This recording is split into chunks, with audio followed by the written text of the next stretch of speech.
So that is the end of your 4-week course.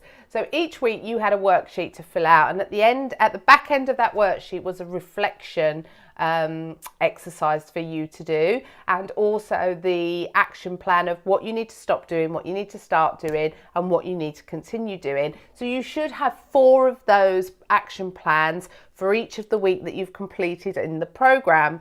So in week 1, we really explored your own relationship with food. So you should have some actions related to that.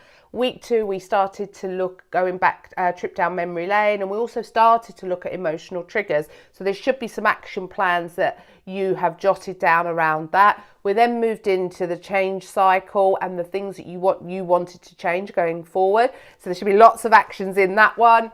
And then finally, it was all about self-care and finding your voice. So again, there should be some actions that you've written down. So over the 4 weeks, there was lots of opportunities to explore and understand your relationship with food, but also to start practicing mindful eating, recognizing emotional triggers, pressing the pause button. So all of these little techniques are simple techniques, but they need practice. The danger is that we get to the end of the course and what will happen, like every other thing that you do, it will kind of get parked, it'll be put on a shelf, and slowly you'll return back to old ways of thinking, feeling and behaving. And I don't want that to happen for you.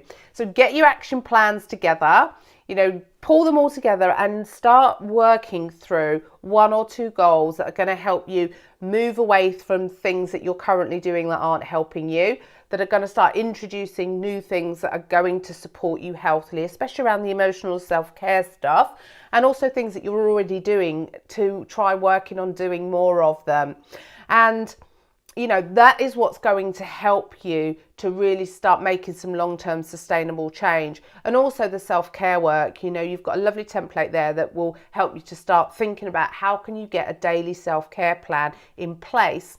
So the 3 S's are really important. So when you start thinking about goals going forward, they have to be simple.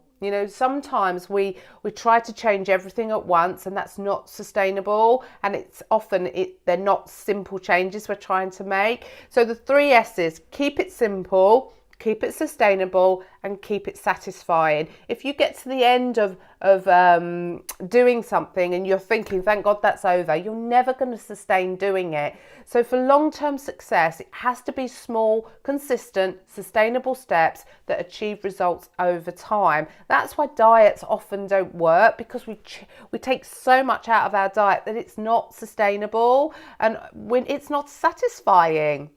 So those 3 S's are really, really important.